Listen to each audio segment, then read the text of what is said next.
Renungan Hari Minggu Biasa keempat tahun A. Sabda bahagia Yesus yang memberi arah hidup kepada para murid. Bacaan pertama diambil dari kitab Sefanya, bab 2 ayat 3, bab 3 ayat 12 sampai 13. Bacaan kedua dari surat pertama Rasul Paulus kepada jemaat di Korintus, bab 1 ayat 26 sampai 31. Dan bacaan Injil dari Injil Matius bab 5 ayat 1 sampai 12a. Saudara-saudariku terkasih, seorang guru yang baik, orang tua yang baik dan bijaksana, selalu berusaha untuk mencari jalan, cara, dan berbagai upaya untuk mendampingi anak-anaknya, para muridnya menjadi orang yang baik dan berguna. Bacaan-bacaan suci hari ini menampilkan bagaimana Allah peduli dengan hidup manusia dan mengarahkan manusia untuk menjadikan sabdanya sebagai pedoman hidup. Saudara-saudariku terkasih, bacaan pertama, Nabi Sefanya tampil dan memberikan ajakan kepada umat Israel agar memiliki sikap kerendahan hati. Mereka mengakui kekurangan dan kelemahannya dan berusaha untuk mencari Tuhan, bersikap adil dalam hidupnya. Dan sasarannya kepada orang yang miskin. Orang yang miskin dan berkekurangan, yang selalu mencari Tuhan, yang selalu berusaha untuk hidup adil dengan kerendahan hati. Maka sikap yang perlu ditanamkan adalah membuka tangan, tidak hanya kepada pemberi, melainkan kepada Allah segala sumber rahmat. Inilah sikap yang perlu dikembangkan.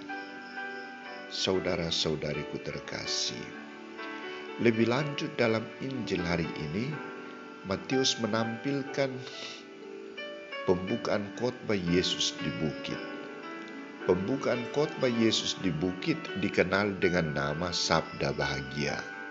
Sabda Bahagia ini bukan sekedar pedoman, melainkan juga penugasan kepada para murid agar menjalankan dan menghidupinya.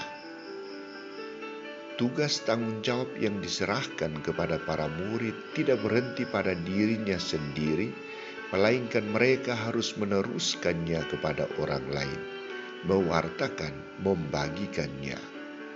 Karena apa? Karena di mana mereka menciptakan suatu kebahagiaan, perdamaian, di situ mereka sendiri akan menjadi tanda sukacita bagi orang lain. Di mana ketidakadilan dilantarkan, di situ mereka akan mengabaikan kasih, sukacita, dan damai yang perlu mereka ciptakan. Saudara-saudariku terkasih, tugas ini pertama-tama adalah tugas Kristus, tetapi juga menjadi tanggung jawab dari para pengikutnya, murid-muridnya. Maka jalan yang harus ditempuh oleh Kristus juga harus ditempuh oleh murid-muridnya, termasuk kita orang-orang Katolik. Jalan salib Kristus dituntut bagi kita, para pengikutnya. Kita juga harus mati menjadi martir demi Kristus, bagi Kristus, demi tugas perutusannya. Saudara-saudariku terkasih, kita sebagai para pengikutnya dituntut untuk hidup menurut 8 sabda bahagia, yakni kita dituntut untuk hidup miskin. Berbahagialah orang yang miskin di hadapan Allah, karena mereka yang mempunyai kerajaan Allah. Hidup miskin adalah tanda ketidakberdayaan di hadapan Allah. Kita dituntut untuk berduka cita karena akan dihibur. Orang yang berduka cita akan mendapat perhatian dari Allah dan sesamanya.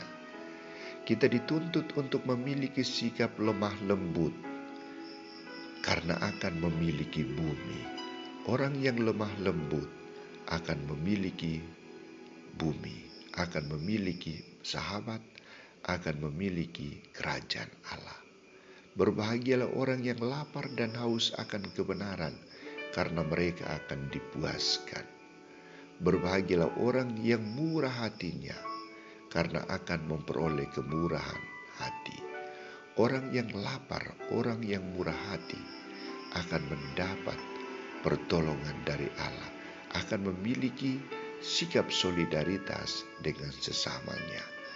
Berbahagialah orang yang suci hatinya, karena mereka akan melihat Allah. Berbahagialah orang yang membawa damai, karena mereka akan disebut anak-anak Allah. Berbahagialah orang yang dianiaya karena kebenaran, mereka akan mempunyai kerajaan Allah. Berbahagialah kamu jika kamu dicela dan dianiaya kepadamu, difitnahkan segala yang jahat. Bersukacita dan bergembiralah, karena upahmu besar di surga. Semua yang diungkapkan oleh Yesus memiliki tujuan agar para murid sungguh-sungguh hidup sesuai dengan sabda Yesus. Para murid mengarahkan hidup mereka kepada jalan hidup Yesus. Mereka tidak mencari jalan sendiri, mereka tidak mencari pedoman hidup sendiri, tetapi menjadikan sabda Yesus sebagai sabda hidup mereka. Bagaimana dengan kita? Kita juga dituntut untuk hidup sesuai dengan sabda bahagia Yesus. Mari kita berjuang untuk senantiasa miskin di hadapan Allah, lemah lembut, lapar dan haus akan kebenaran, menaruh belas kasihan, memiliki hati yang murni, dan menaruh perdamaian, membawa Allah sebagai salom. Semoga kita mampu. Tuhan memberkatimu. Amin.